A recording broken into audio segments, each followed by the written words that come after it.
میرے بھائیوں، یہ دین سیکھنے کی چیز ہے. دین ورثے میں نہیں آتا. ورثے میں جو دین آئے گا وہ دین گمراہی کا سبب بن جائے گا. آج ہمارا معاشرہ آہستہ آہستہ رفتہ رفتہ ان ساری تعلیمات سے عاری ہوتا چلا جا رہا ہے. محمد رسول اللہ صلی اللہ علیہ وسلم کے فرامین کو ڈیگریڈ کرنا، محمد رسول اللہ صلی اللہ علیہ وسلم کے فرامین کو چھوٹا بیان کرنا، یہ تباہی کے اسباب میں سے ہے. اور یہ آج کے دور میں نہیں، یہ مسیلمہ کذاب سے جو شروع ہوا، اسود عنسی سے جو شروع ہوا، یہ قیامت تک یہ فتنے چلیں گے. ان فتنوں میں اپنے آپ کو کیسے بچانا ہے؟ بسم اللہ الرحمن الرحیم. ومن اظلم ممن افترى على الله الكذب وهو يدعى الى الاسلام والله لا يهدي القوم الظالمين يريدون ليطفئوا نور الله بافواههم والله متم نوره ولو كره الكافرون هو الذي ارسل رسوله بالهدى ودين الحق ليظهره على الدين كله وَلَوْ كَرِهَ الْمُشْرِكُونَ. اما بعد، ہر قسم کی حمد و ثنا، بزرگی، بڑھائی، تعریفات اللہ مالک الالام، خالق کل کائنات، مالک دو جہاں کے لیے ہے. بے شمار لاتعداد ان گنت لاکھوں کروڑوں درود و سلام ہوں امام الانبیاء خاتم الانبیاء محمد رسول اللہ صلی اللہ علیہ وسلم پر. جو آیت کریمہ میں نے تلاوت کی ہیں یہ سورہ صف ہے، اور یہ پہلے رکوع کی آخری آیتیں ہیں. اللہ تبارک و تعالی نے قرآن کریم میں تمام وہ واقعات، تمام وہ حالات جو قیامت تک رونما ہوں گے، اور آدم علیہ الصلوۃ والسلام سے لے کر آج تک، یہ سب اللہ تعالیٰ نے قرآن کریم میں بیان فرما دی ہیں. اور اسی طرح کائنات کے امام محمد رسول اللہ صلی اللہ علیہ وسلم نے فرمایا کہ لوگوں، ہر وہ عمل، ہر وہ بات جو تمہارے لیے بھلائی کی تھی، خیر کی تھی، کامیابی کی تھی، وہ میں نے تمہیں بتا دی. اسی طرح ہر وہ بات، ہر وہ عمل، ہر وہ راستہ جس میں تمہاری تباہی تھی، میں نے وہ بھی بتا دیا. اور پھر کائنات کے امام محمد رسول اللہ صلی اللہ علیہ وسلم کا ہر خطبہ میں ان الفاظ کا دہرانا، اور آج روئے زمین پر جتنی مساجد ہیں، جہاں جہاں بھی خطبہ دیا جاتا ہے یا عام دروس بھی ہوتے ہیں، وہاں لازماً جو صاحب علم ہیں، جو عالم ہیں، جو اس بات کو سمجھتے اور جانتے ہیں کہ وعظ کے لیے، نصیحت کے لیے، خطبے کے لیے، تقریر کے لیے، درس کے لیے مسنون طریقہ ہی بہتر ہے. آپ یہ الفاظ سنیں گے، وہ کہیں گے احسن الکتاب کتاب اللہ، کہ سب کتابوں سے بہترین کتاب اللہ کی کتاب ہے. وَأَحْسَنَ الْحَدْيِ حَدْيُ مُحَمَّدٍ صلی اللہ علیہ وسلم، کہ لوگوں سب سے بہترین ہدایت محمد رسول اللہ صلی اللہ علیہ وسلم کی ہدایت ہے. بعض اوقات یہ الفاظ یوں ہوتے ہیں کہ اصدق الکلام کلام اللہ، سب سے سچی کلام اللہ کی کلام ہے، سب سے سچی ہدایت محمد رسول اللہ صلی اللہ علیہ وسلم کی ہدایت ہے. ان دو جملوں کے بعد کل بدعت ضلالہ، کل بدعت ضلالہ وکل ضلالۃ فی النار. یہ آپ سنتے ہیں کل بدعت، ساری بدعتیں وہ کسی نے بھی ایجاد کی ہو، وہ کس بھی لحاظ کی کیوں نہ ہو. لہذا جب ہم یہ چیزیں پڑھ لیتے ہیں تو ہمیں ذہن نشین کر لینا چاہیے کہ ہدایت وہی ہدایت ہے جو رسول اللہ صلی اللہ علیہ وسلم نے بیان فرمائی. روئے زمین پر کوئی کتاب بھی کسی نے بھی لکھی ہو، اس کی کوئی اہمیت نہیں ہے.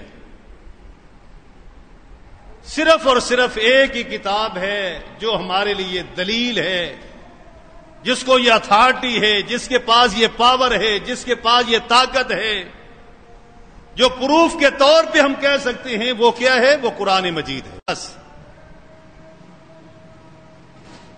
ان دونوں کے بارے میں آپ اندازہ کریں. قرآن کریم آج ایک طویل عرصہ گزر جانے کے باوجود بھی کس طرح لوگوں کے دل و دماغ پر جو ہے محفوظ ہے، ایک ایک لفظ اس کا محفوظ ہے، کوئی غلطی کی گنجائش نہیں چھوڑی اللہ نے.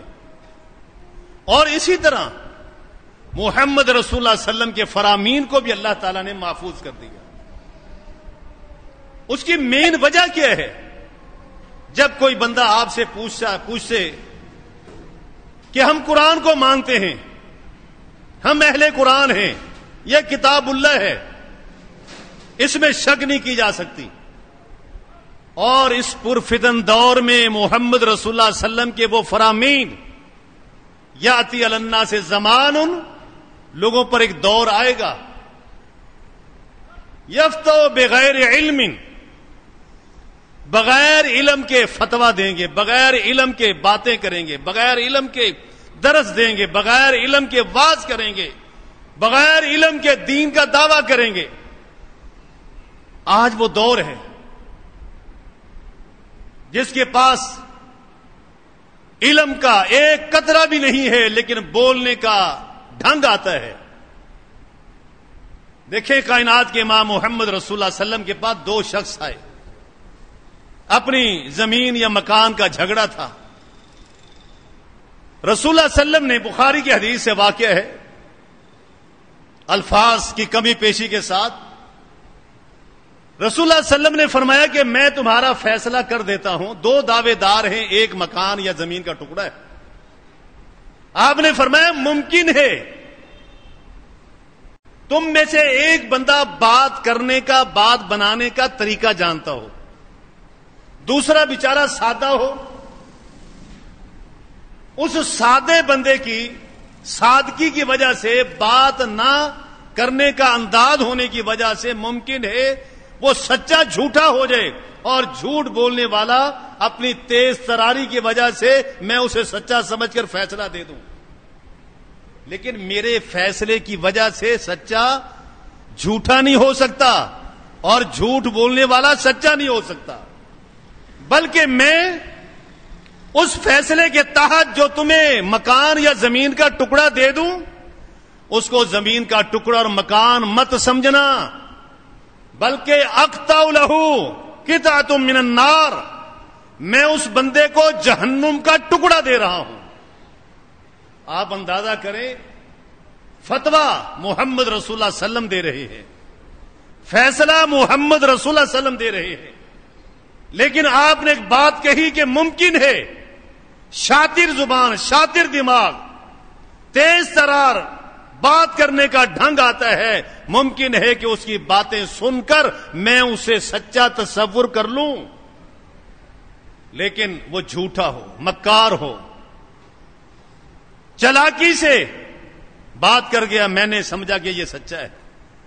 لیکن میرے اس فتوے یا اس فیصلے کو حق مت سمجھ لینا، بلکہ یوں سمجھنا اس ناجائز بندے کو میں جہنم کی ایک ٹکڑا کاٹ کے دے رہا ہوں. آج وہی دور آ گیا. پھر آپ نے فرمایا کہ تم ایسے مسائل سنو گے, حدیثیں سنو گے, ایسے واقعات سنیں گے, ما لم تسمعوا ولا آباؤکم, جو تم نے نہ سنے ہو کبھی, نہ تمہارے آباء و اجداد نے سنے ہو. کہاں سے لائے؟ موضوع روایت کو ایسے بیان کریں گے جس طرح کہ بہت بڑی صحیح ترین حدیث ہو. بات کرنے کا ڈھنگ ہوتا ہے, بات کرنے کا انداز ہوتا ہے. یہ پہلے بھی ہوتے تھے, یہ آج کا ہی نہیں ہے, یہ شروع سے چلے آ رہے ہیں لوگ. لیکن میڈیا کے دور میں یہ سارے کے سارے ابھر کر سامنے آ گئے. پتہ چل گیا کہ یہ کیا ہو رہا ہے, پہلے پتہ ہی نہیں چلتا تھا. اللہ رب کریم نے فرمایا کہ وَمَنْ أَظْلَمُ مِمَّنِ افْتَرَىٰ عَلَى اللَّهِ الْكَذِبَ, اس شخص سے بڑھ کر ظالم کون ہو سکتا ہے جو اللہ پہ جھوٹ باندھے, اللہ کے متعلق جھوٹ باندھے. اور یہی بات اس پرفتن دور میں ہمیں نظر آتی ہے کہ جہاں دین اسلام کو مختلف شکلوں میں ایسا دین, ایسی نمازیں, ایسے مسائل کہ بندہ سن کر شرمندہ ہوتا ہو, چلے جا رہے. اور پھر یہ کہتے ہیں کہ یہ اللہ کا فرمان ہے. اور جو صحیح دین ہے, آپ ایک بات ذہن میں بٹھا لیں, کوئی بندہ بھی آپ کو گمراہ نہیں کر سکتا. کائنات کے امام محمد رسول اللہ صلی اللہ علیہ وسلم نے فرمایا نا, ترکت فیکم امرین. بس یہ حدیث 2 الفاظ ہیں, زیادہ بھی نہیں ہے, 2 الفاظ ہیں, صرف 2. ایک کتاب اللہ, دوسری سنت رسول اللہ. بس باقی کوئی امام ہو, کوئی محدث ہو, کوئی خلیفہ ہو, اس کا تعلق کسی کے ساتھ بھی ہو, وہ دین میں حجت نہیں ہے, وہ دین میں دلیل نہیں ہے. دین صرف یہی ہے, قال اللہ و قال الرسول. اللہ رب کریم نے فرمایا من یطع الرسول, من یطع الرسول. لوگوں, دنیا میں ایک ہی ہستی, ایک ہی شخصیت ہے, ایک ہی بندہ ہے جو رسول ہے, جو رسول ہے. من یطع الرسول, جو رسول کی بات مانے گا, جو رسول کی اطاعت کرے گا, جو رسول کا کہا مانے گا, جو رسول کی بات پہ چلے گا, جو رسول کے کہنے پہ چلے گا, اس پر عمل کرے گا, فقد اطاع اللہ. اس نے رسول کی اطاعت نہیں کی, اس نے اللہ کی اطاعت کی ہے. یہ صرف ایک ہے اور کوئی نہیں. باقی سارے کے سارے بات کے ہیں, ان کے پاس کوئی پروف نہیں, کوئی اتھارٹی نہیں. آج آپ کسی کو حدیث سنائیں, وہ آپ کو امام کا قول پیش کریں گے. آپ اس کو قرآن سنائیں, وہ بزرگوں کے قصے اور کہانیاں سنائے گا. یعنی سوچ دیکھیں کیا ہے. آپ کو قرآن کریم کی آیت بتائی جاتی ہے اور آپ کسی اور کو لے کے آتے ہیں, اس کی مجال کیا ہے. آپ رسول اللہ صلی اللہ علیہ وسلم کی حدیث بیان کرتے ہو, آگے سے قول, بزرگوں کے واقعات, یا اپنا فلسفہ, میری رائے, یا یوں کہہ دیں گے کہ یہ کلچر تھا, یہ پہلے ہوتا تھا. میرے بھائی, اس سے بڑھ کر ظلم کوئی نہیں. اللہ کے نبی کی بات کو آپ کلچر کہہ کے ٹال دیں, اللہ کے رسول کے فرمان کو آپ لوگوں کی عادت کہہ کے ٹال دیں, آپ کسی بھی عمل کو معمولی کہہ دیں, اس سے فرق نہیں پڑتا.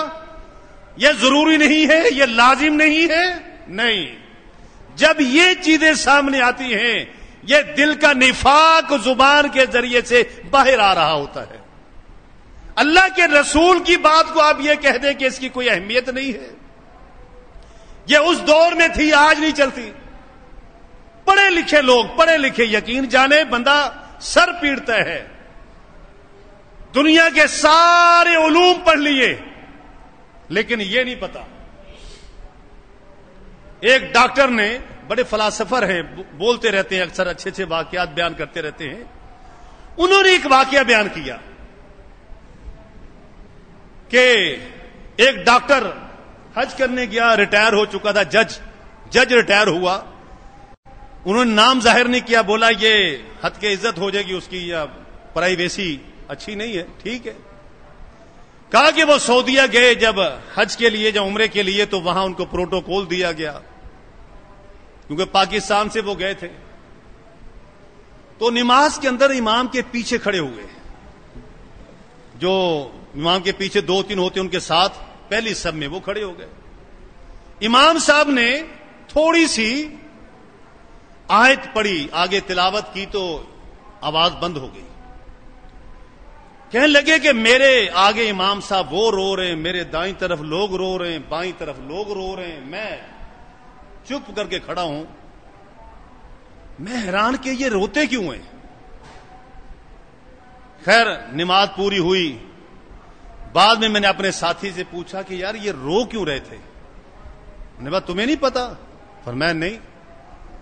فرمایا جب یہ قرآن کریم کی آیت پڑھ رہا تھا وَامْتَازُوا الْيَوْمَ أَيُّهَا الْمُجْرِمُونَ، وَامْتَازُوا الْيَوْمَ أَيُّهَا الْمُجْرِمُونَ، اے مجرموں آج جدا جدا ہو جاؤ، تمہارا محاسبہ ہونے والا ہے، آج تمہیں سزائیں ملیں گی، آج کوئی کسی کے ساتھ نہیں ہوگا، ہر بندہ فردن فردن ہوگا، الگ الگ ہو جاؤ.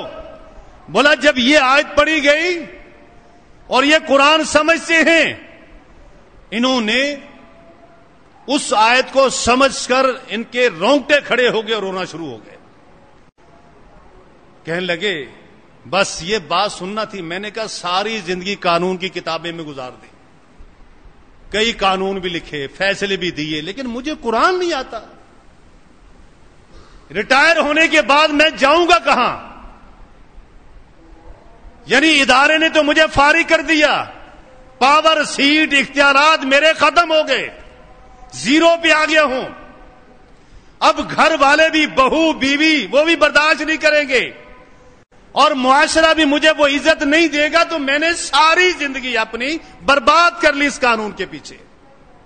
آج ہم لوگ بھی قرآن جب سنتے ہیں، یقین جانے جس کو ترجمہ آتا ہے، جو قرآن سمجھتا ہے، اس سے تو سرور و لذت آ رہی ہوگی، اور جو قرآن کریم کو ترجمے سے نہیں جانتا اس کو کیا سرور آ رہا ہوگا. آواز کا ترنم، آواز کی چاشنی، بس اسی پہ ساری زندگی ڈھیر کر دی ہم نے. اللہ کے ہاں کیا جواب دے گا جا کر؟ تلاوتیں ہوتی ہمیں نہیں پتا چلتا. صرف یہ کہ ہم ساری کی ساری زندگی اسی طرح گزار دیتے ہیں.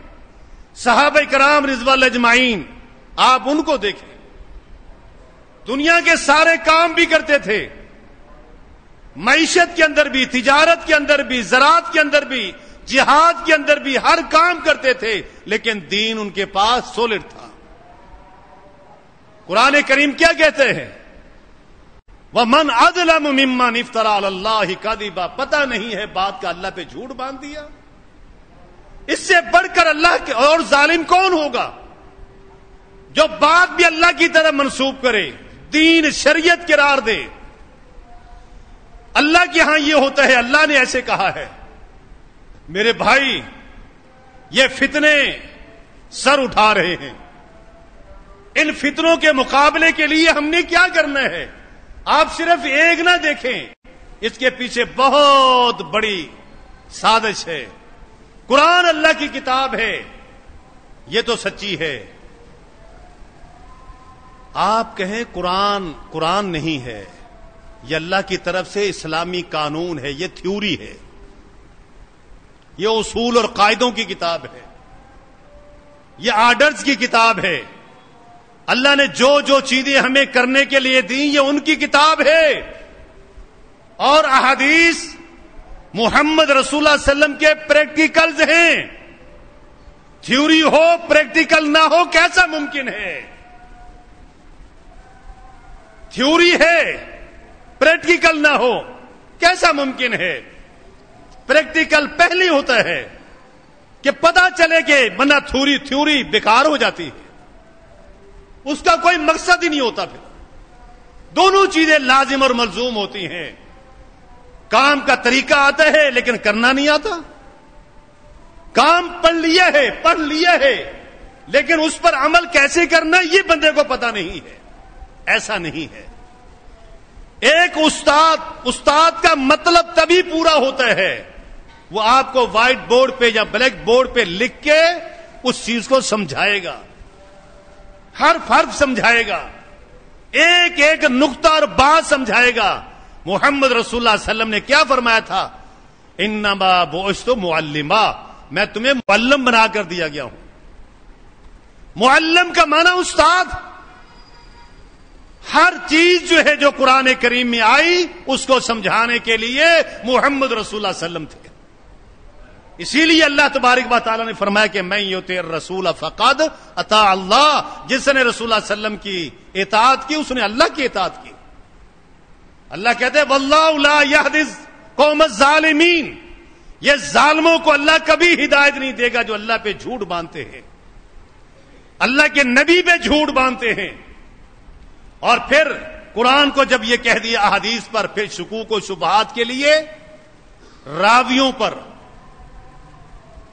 پر چند ایک صحابہ کو نکال کر باقی سارے صحابہ کو مجروح کر دو, سارے صحابہ پہ تانا زنی کر دو, الزامات کی بچھاڑ کر دو. اس کا باپ ایسا تھا, اس کا دادا ایسا تھا, وہ فلاں ایسا تھا, وہ فلاں ایسا تھا, کہ جب وہ صحابہ ہی مشکوک ہو جائیں گے ان سے آنے والی روایتیں بذات خود ہی مشکوک ہو جائیں گی, بذات خود مشکوک ہو جائیں گی. قرآن کریم نے فرمایا کہ یریدون لیطفئوا نور اللہ, یہ لوگ اللہ کے نور کو بجھانا چاہتے ہیں, اسے پس کرنا چاہتے ہیں, اسے مٹانا چاہتے ہیں, اسے ختم کرنا چاہتے ہیں. واللہ متم نورہ, اللہ اس نور کو پورا کر کے رہے. اس کی بقا کا ذمہ اللہ نے لے لیا ہے. ایسا نہیں ہے کہ اس نور کو بجھا دیا جائے, اسے ختم کر دیا جائے. عبداللہ ابن عباس کا وہ واقعہ اپنے ذہن میں بٹھائیں کہ جب کائنات کے امام محمد رسول اللہ صلی اللہ علیہ وسلم کے صحابہ کی یہی تربیت تھی. کسی سائل نے کہا آپ یوں کہتے ہیں, ابو بکر نے یوں کہا, عمر نے یوں کہا. انہوں نے اس کو جواب کیا دیا؟ اقولو قال رسول اللہ صلی اللہ علیہ وسلم, اقولو قال رسول اللہ صلی اللہ علیہ وسلم و تقولو قال عمر و قال ابو بکر. دیکھیں کتنے مقدس ترین ہستیوں کے متعلق اور قریب ترین ساتھیوں کے متعلق کہ میں کہتا ہوں کہ رسول اللہ صلی اللہ علیہ وسلم کا یہ فرمان ہے, میں تجھے حدیث بیان کر رہا ہوں, اور تم کہتے ہو کہ ابو بکر نے یہ کہا اور عمر نے یہ کہا. قریب ہے کہ اللہ آسمان سے پتھروں کی بارش تم پہ برسائے. اللہ کے رسول کی بات کے مقابلے میں پوری کائنات مل کر ایک طرف ہو جائے, ابو بکر کے پاؤں کی خاک کے برابر بھی نہیں ہوتی. ان کا وہ مقام اور شان. اور یہی بات عمر فاروق کے لیے, ہر صحابی کے لیے. اور جن کے ہم قول پیش کرتے ہیں, جن کو ہم بنا کر پیش کرتے ہیں, وہ تو بہت بات کی باتیں ہیں.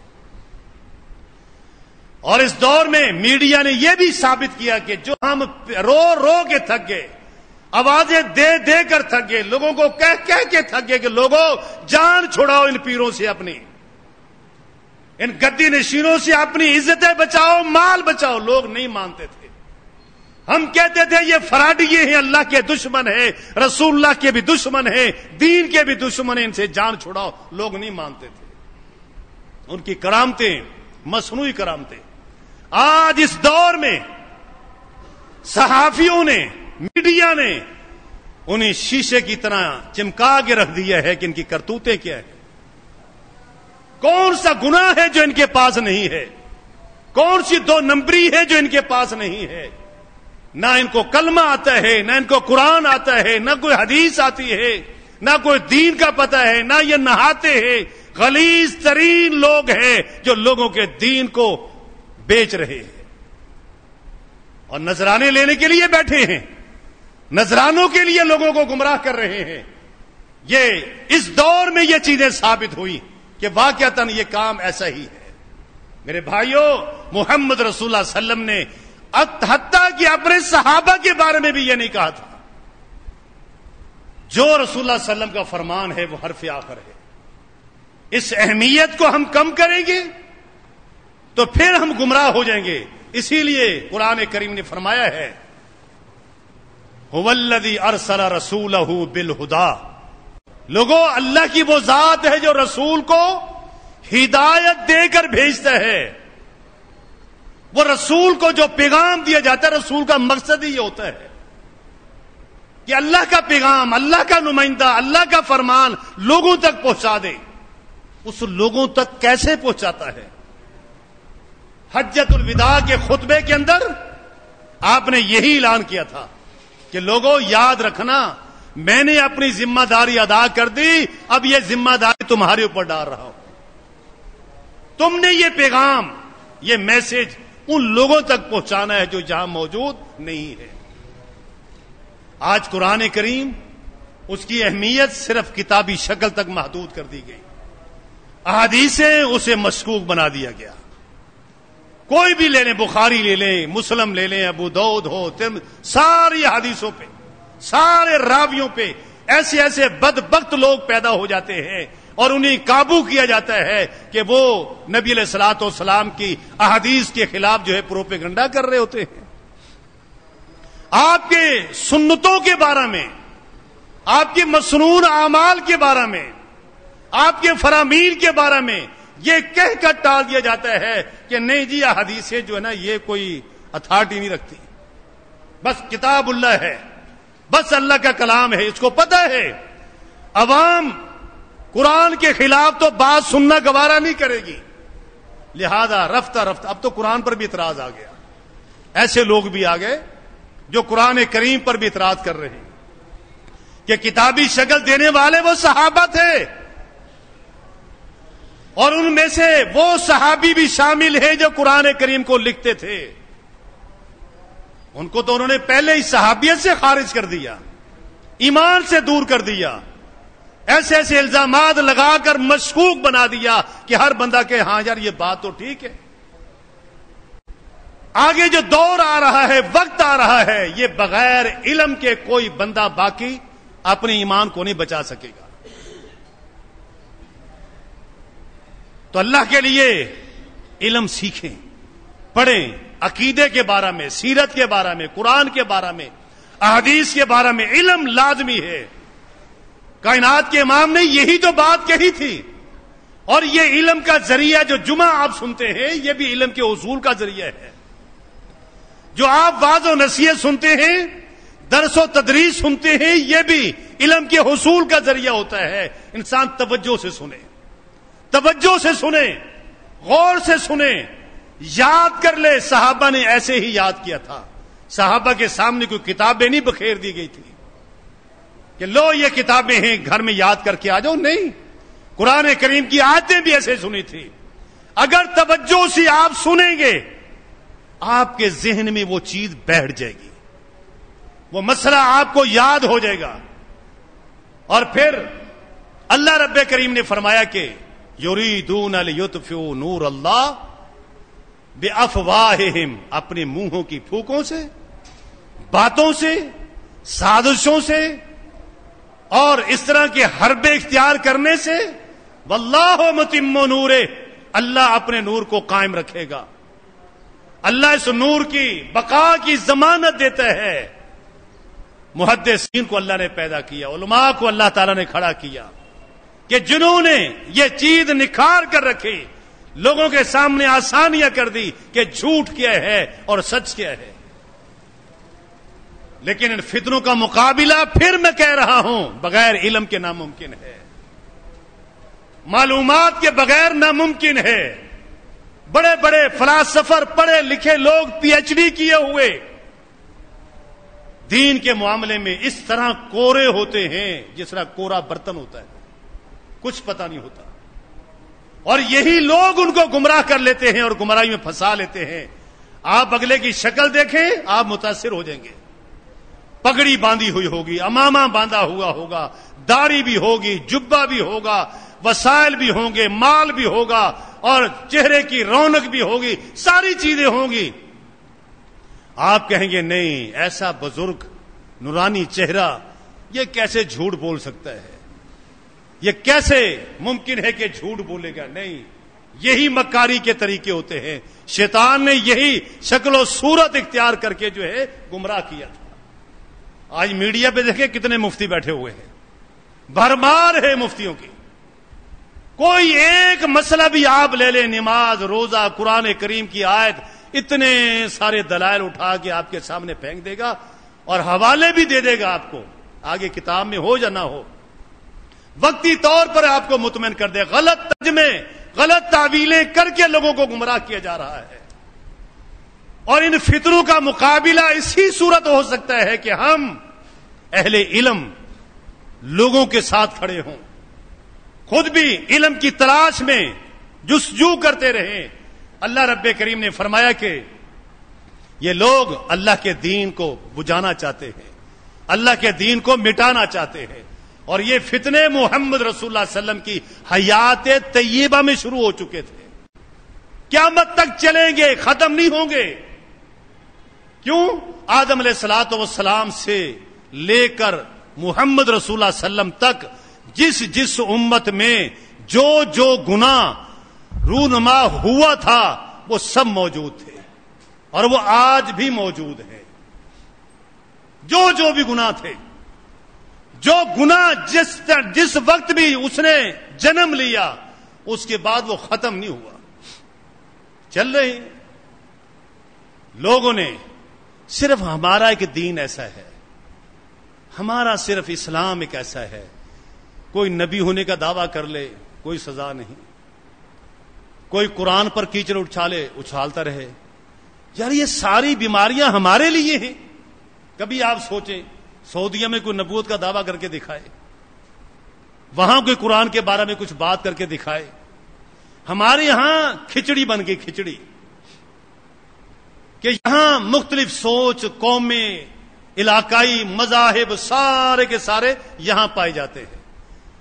اور جب یہ ساری سوچیں یہاں اکٹھی ہو گئی، کوئی پیر بن جائے، کوئی رسول بن جائے، کوئی نبوت کا دعویٰ کر لے، کوئی امام مہدی کا دعویٰ کر لے، کوئی کسی اور کا دعویٰ کر لے، وہ سارے ان کو تحفظ مل جاتا ہے. اور تحفظ دینے والے بھی وہ لوگ ہیں جو اسلام دشمن قوتیں ہیں وہ تحفظ دے رہی ہیں. آپ نے تو فرمایا تھا 30 جو نا دجال اور کذاب ہوں گے، لیکن یہ آپ جمع کریں نا تاریخ کو، 30 سے 60 ہو چکے ہیں. ہر 2 سال بعد کوئی نہ کوئی نبی کا دعویٰ کر لیتا ہے اور وہ میڈیا پہ آ کے اچھالنا شروع کر دیتے ہیں. اسی طرح پیروں کے بارے میں آپ دیکھ لیں، وہ بھی یہی کر رہے ہیں. اور پھر نبی علیہ الصلوۃ والسلام کو تو سائیڈ پہ لگا دیا. آپ کبھی سنیں ان کے واقعات کو، پیروں کی گفتگو کو؟ نبی سائیڈ پہ چلا گیا. ایک لفظ انہوں نے رٹایا وہ اپنے پلے باندھ لیا اور عوام کو گمراہ کر رہے. وہ کیا؟ وہ جی ہم تو آل رسول اولاد علی ہیں، بس آل رسول اولاد علی ہیں. پھر وہاں سے سیڑ مار کے امام حسن حسین اور یہ اس طرف سارا جو نا ملبہ اس طرف چلا جاتا ہے. تو اس کا مقصد یہ ہے کہ دین سے دور ہو جاؤ، اس کا مقصد یہ ہے کہ محمد رسول اللہ صلی اللہ علیہ وسلم کے فرامین کو چھوڑ دو، اس کا مقصد یہ ہے کہ تم نمازیں چھوڑ دو، اس کا مقصد یہ کہ تم شرابیں پیو، بھنگ پیو اور تم جو ہے شرک کے اڈے قائم کر لو. اس کا یہ مقصد ہے. سیدنا علی رضی اللہ تعالیٰ عنہ کو کائنات کے امام محمد رسول اللہ صلی اللہ علیہ وسلم نے بھیجا تھا کہ علی جاؤ مکے میں کوئی قبر بھی ایک بالش سے اوپر نظر آئے اس کو زمین کے لیول پہ لے آؤ، بس ایک بالش تک چھوڑنا. اب تو ایک ہندو کہنے پہ مجبور ہو گیا.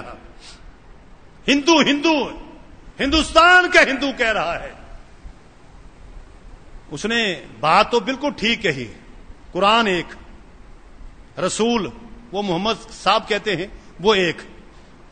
کہا کہ پورے عرب میں نہ کوئی پکا قبرستان ہے نہ کوئی پکی قبر ہے. دیکھیں دلیل اس کی کیا ہے. پورے عرب میں نہ کوئی پکی قبر ہے نہ کوئی پکا قبرستان ہے. اور پھر ساتھ میں یہی کہا کہ ان شیخوں کے پاس اتنا پیسہ ہے کہ ان کے گھر میں چمچ اور پلیٹیں سونے کی ہیں، یعنی اتنی دولت ہے، لیکن اگر وہ بھی مر جائے تو پکی قبر اس کی بھی نہیں بنتی۔ کہا کہ ہمارے ہندوستان میں یہ سارا کچھ کیوں ہو رہا ہے؟ یہاں قبریں پکی، مزار پکے، آستانے پکے، بڑی بڑی عمارتیں اور بلڈنگیں بنا دی، اور یہی چیز ہمارے پاکستان میں موجود ہے۔ کہا جب قرآن ایک ہے، دین ایک ہے، محمد صلی اللہ علیہ وسلم ایک ہے، تو یہ تفریق کہاں سے آ گئی؟ ویسے تو ہم ہر چیز وہاں سے لیتے ہیں۔ تو میرے بھائیوں، یہ ساری گمراہیاں ان کے پیچھے اصل سازش یہ ہوتی کہ لوگوں کو دین سے دور ہٹایا جائے۔ بدعت کے اندر ایک کشش رکھی ہے، گناہ کے اندر ایک کشش رکھی ہے، بندے کا ملان اس طرف جاتا ہے اور بندہ گمراہ ہو جاتا ہے۔ شیطان ہم پہ مسلط ہے۔ قرآن کریم نے فرمایا کہ جو بندہ ہمارے ذکر سے، ہماری شریعت سے، ہمارے قانون سے اعراض کرتا ہے، نقید لہو شیطان قرینا، ہم شیطان اس کا ساتھی بنا دیتے ہیں جو اسے بار بار گمراہ کر رہا ہوتا ہے، بار بار اس کے ورگلا رہا ہوتا ہے، اور وہ بندہ گمراہ ہو جاتا ہے۔ اور اللہ رب کریم نے فرمایا کہ لوگوں، دین حق دے کر میں نے رسول کو بھیجا ہے۔ کس لیے بھیجا ہے؟ لِيُظْهِرَهُ عَلَى الدِّينِ كُلِّهِ، سارے ادیان پر اس کو غالب کرنا ہے، سارے ادیان پر۔ یہاں دیکھیں، دین حق دے کر سارے ادیان پہ اس کو غلبہ ہونا چاہیے تھا، اور اس غلبے کو روکنے کے لیے انہوں نے چھوٹے چھوٹے ٹکڑے کر کے اسلام کو بکھیر کے رکھ دیا، اسلام کی تعلیمات کو بکھیر کے رکھ دیا۔ آپ کسی سے وضو کا طریقہ پوچھ لیں، سنت وضو کسی کو نہیں آ رہا ہوگا۔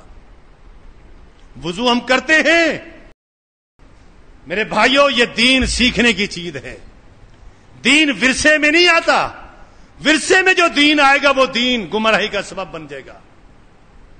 آج ہمارا معاشرہ آہستہ آہستہ رفتہ رفتہ ان ساری تعلیمات سے عاری ہوتا چلا جا رہا ہے۔ محمد رسول اللہ صلی اللہ علیہ وسلم کے فرامین کو ڈیگریڈ کرنا، محمد رسول اللہ صلی اللہ علیہ وسلم کے فرامین کو چھوٹا بیان کرنا، یہ تباہی کے اسباب میں سے ہے۔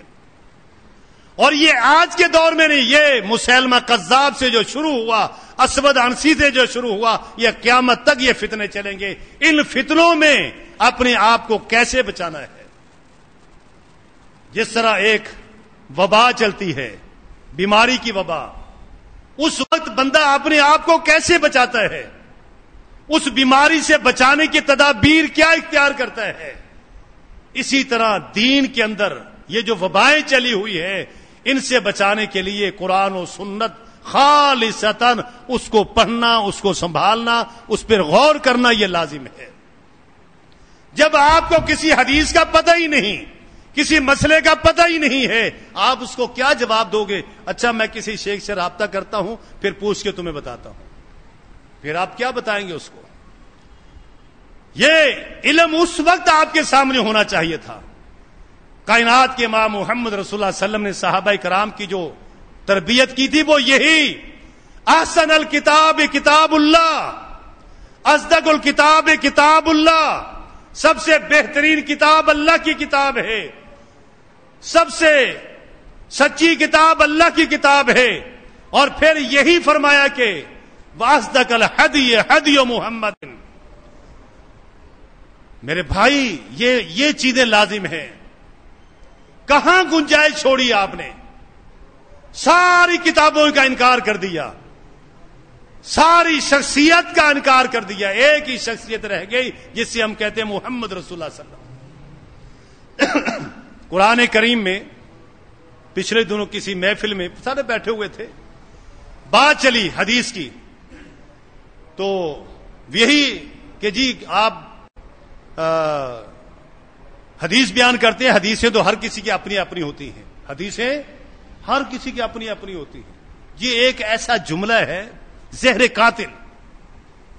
میں نے کہا کہ محترم، احادیثیں گھر بیٹھ کے بنائی نہیں جاتی، احادیثوں کے بارے میں اصول اور قاعدے ہیں باقاعدہ۔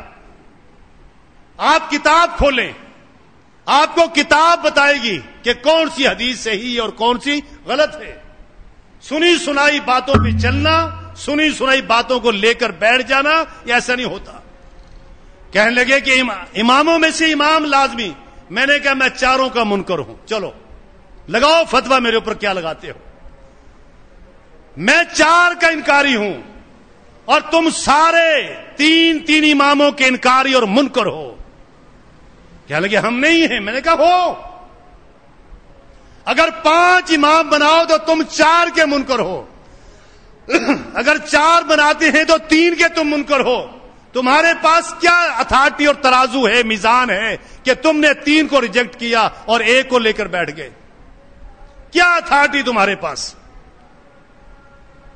کہتے کیسے؟ میں نے کہا آپ حنفی ہو، آپ مالکی نہیں ہو، حنبلی نہیں ہو، شافی نہیں ہو. 3 کو چھوڑا، 1 حنفی بننے کے لیے 3 کو ریجیکٹ کیا، آپ نے 1 کو فالو کیا. آپ کے پاس کیا میزان اور پیمانہ ہے کہ یہ صحیح ہے وہ 3 غلط ہیں؟ ویسے کہتے ہو 4 امام برحق. کہاں برحق رہ گئے؟ اگر برحق ہیں، ایک نماز امام شافی کے طریقے سے پڑھو، دوسری امام مالک کے طریقے سے، تیسری احمد بن حنبل کے طریقے سے، اور پھر اس طرح نمازیں ہر امام کی الگ الگ پڑھتے چلے جاؤ. ہر نماز میں طریقہ الگ الگ ہو جائے گا آپ کا. میرے بھائی، ہم کسی کو نہیں مانتے، ہم صرف محمد رسول اللہ صلی اللہ علیہ وسلم کو مانتے ہیں. اور جو محمد رسول اللہ صلی اللہ علیہ وسلم کو مانے گا وہ ہمارا ہے، اور جو نہیں مانے گا ہم اس کے نہیں، وہ ہمارا نہیں ہے. ہمارا یہ علل اعلان کہنا ہے. ہم کسی کے مقلد نہیں ہیں، ہم صرف اور صرف محمد رسول اللہ صلی اللہ علیہ وسلم کے پیروکار ہیں. اللہ نے ایک نبی بھیجا ہے، اللہ نے ایک رسول بھیجا ہے، اسی رسول کی اتباع کا حکم دیا، اس کی اطاعت کا حکم دیا. اسی رسول کے بارے میں کہا وما ينطق عن الهوى ان هو الا وحی یوحى، کہ لوگوں صرف محمد، اس کی ازواج بھی نہیں، صرف محمد اس کی اولاد بھی نہیں، صرف محمد اس کے خلیفے بھی نہیں. کس کے بارے میں گارنٹی دی ہے؟ بغیر وحی کے نہیں بولتے، صرف محمد ہے صلی اللہ علیہ وسلم اور کوئی نہیں، صرف محمد رسول اللہ صلی اللہ علیہ وسلم ہے. ما اتاکم الرسول، جو تمہیں رسول اللہ دے، خلیفہ رسول نہیں، صحابی رسول نہیں، اولاد رسول نہیں، ازواج رسول نہیں، صرف رسول. ما اتاکم الرسول. آپ ترجمے پہ بھی آ جائیں گے تو بات یہاں بھی نکل کے سامنے آتی ہے. اللہ نے تو کھلے اعلان میں کہہ دیا کہ لوگوں جو رسول دے وہ لے لو. رسول نے کیا دیا؟ آپ نے بات چلی تھی اس حدیث پر کہ انگلی ہلانا تشہد میں. میں نے کہا سنت ہے، ہلانی چاہیے. یا خم رکھیں، اٹھا کے رکھیں، یہ ایسے ہی ہے، یہ بیکار ہے، اس کا کوئی مقصد نہیں ہوتا. میں نے کہا حکم دکھاؤ. حکم کہاں ہے؟ میں نے کہا جو رسول دے لے لو، جس سے رسول روکے رک جاؤ. اور اسی رسول نے کہا کہ سلو کما رہے تو مونی وسلی، نماز ویسے پڑھو جیسے مجھے دیکھتے ہو. اس میں صرف سجدہ نہیں، صرف رکوع نہیں، صرف قیام نہیں، یا اللہ اکبر سے لے کے السلام علیکم ورحمۃ اللہ تک جتنی نماز میں حرکات و سکنات ہیں، جتنے وظیفے موجود ہیں، جتنے اذکار دعائیں موجود ہیں، وہ ساری کی ساری حکم اور آرڈر میں شامل ہے. آپ نے آرڈر دے دیا، سلو کما رہے تو مونی، نماز پڑھو جس طرح تم مجھے دیکھتے ہو. صحابہ نے کہا کہ ہم نے دیکھا آپ انگلی ہلا رہے تھے، صحابہ نے کہا کہ ہم نے دیکھا آپ نے انگلی اٹھائی ہوئی تھی. تو میرے بھائیوں یہ آرڈر ہے، یہ اسی حکم میں شامل ہے. تو جب اللہ کے رسول کی باتوں کو ہم یہ کہہ دیں کہ نہیں اس کی کوئی اہمیت نہیں ہے، یہ بندے کے اوپر ہے کہ بندہ کرے یا نہ کرے، نہیں، ایسا نہیں ہے. رسول لقد کان لکم فی رسول اللہ نے کیا کہا؟ خلفائے راشدین، ائمہ اربع، احد والے، عشرہ مبشرہ، کوئی نہیں۔ فرمایا لقد کان لکم فی رسول اللہ، ازواج بھی نہیں، اولاد بھی نہیں، گھر والے بھی نہیں، کوئی نہیں، صرف فی رسول اللہ۔ قرآن کہہ رہا ہے تمہارے لیے نمونہ ہے، کس میں ہے؟ کس چیز میں نمونہ ہے؟ فی رسول اللہ اسوۃ حسنہ۔ وہ رسول کو وہ مقام تو دو۔ جب رسول کو وہ مقام نہیں دیں گے تو جب آپ کے خلفاء کو چھوڑ دیا، ہر چیز کو چھوڑ دیا، یہ کہاں سے آ گئے پیر کہ ان کا ادب کرو، یہ اولاد رسول ہے؟ ہم تو کہتے ہیں وہ جو اولاد رسول تھے ان کو بھی اللہ نے اختیار نہیں دیا، یہ کہاں سے نکل آئے؟ یہ کہاں سے آ گئے؟ اپنے آپ کو اولاد رسول کہنے والے داڑیاں منڈے، شرابی، چور، زانی، بدکار، ان کی حویلیوں میں کیا ہوتا ہے کس کو نہیں پتا؟ ان کے آستانوں میں کیا ہوتا ہے کس کو نہیں پتا؟ جن کے پاس دین نہیں وہ آل رسول ہیں، جن کے پاس شریعت نہیں وہ آل رسول ہیں۔ نہیں، کائنات کے امام محمد رسول اللہ صلی اللہ علیہ وسلم نے دین کے لیے کیا بات کہی تھی؟ اے عباس میرے چچا، اے صفیہ میری پھپھو، اے فاطمہ میری بیٹی، واللہ انی لا انقذکم من اللہ شیئا، قسم کھا کر کہا اللہ کی قسم قیامت کے دن میں تمہارے کام نہیں آؤں گا۔ اللہ کی قسم کھا کر کہا واللہ لا انقذکم من اللہ شیئا۔ شیئا یہ نکرہ ہے جس کا معنی رتی برابر بھی میں تمہیں فائدہ نہیں پہنچاؤں گا، رتی برابر بھی۔ اعملوا، عمل کر کے آؤ گے تم میرے ہو، عمل کر کے نہیں آؤ گے تمہارے ساتھ میرا کوئی تعلق نہیں ہوگا۔ نوح علیہ الصلوۃ والسلام کے بیٹے کو اللہ نے ڈبو دیا پانی میں، وہ پیغمبر زادہ ہے، نبی کا رسول کا بیٹا ہے۔ جب رسول نے باپ کی محبت اجاگر ہوئی، اللہ کو کہہ بیٹھا کہ اللہ میرا بیٹا، ان ابنی، اللہ میرا بیٹا۔ اللہ نے کہا خبردار، دوبارہ نام بھی نہیں لینا اس کا، انہو لیس من اہلک، یہ تیری اہل میں سے نہیں ہے۔ کیوں؟ انہو عمل غیر صالح، اس کے اعمال اچھے نہیں ہیں۔ تو میرے بھائیوں، جس کے عمل اچھے نہیں وہ کوئی بھی ہو وہ اچھا نہیں ہے۔ جس کا عقیدہ ہے مضبوط، بلال حبشی رضی اللہ تعالی عنہ، صہیب رومی رضی اللہ تعالی عنہ، عمار بن یاسر رضی اللہ تعالی عنہ، سمیہ رضی اللہ تعالی عنہ، اللہ نے کیا مقام اور مرتبہ اور درجہ عطا فرمایا، کس قدر اللہ تعالی نے اس کو درجہ دیا ہے کہ لوگ آرزویں لیے بیٹھے ہیں کہ کاش کے بلال جیسا مقام ہمیں ملتا، کاش کے سمیہ کی طرح ہمیں بھی کوئی بشارت ملتی، کاش کے عمار بن یاسر آل یاسر کی طرح ہمیں بھی کوئی مقام ملتا۔ میرے بھائیوں، اسلام شکل کو نہیں دیکھا، ان اللہ لا ينظر الى صورکم، اللہ شکل نہیں دیکھتا، اللہ اجسام کو نہیں دیکھتا، اللہ خاندان کو نہیں دیکھتا، اللہ کپڑوں کو نہیں دیکھتا، اللہ کس چیز کو دیکھتا ہے؟ الی قلوبکم و اعمالکم، اللہ تمہارے دلوں کو دیکھتا ہے اور تمہارے اعمال کو دیکھتا ہے۔ اللہ سے دعا ہے اللہ رب کریم ان فتنوں کے دور میں ہمیں قرآن و سنت کے ساتھ چمٹا رہنے کی توفیق عطا فرمائے۔ اللہ تعالیٰ ان فتنوں سے ہمیں محفوظ فرمائے۔ اللہ تعالیٰ ہمارے بچوں کو، ہماری آل اولاد کو، دوست احباب کو، سب کو قرآن و سنت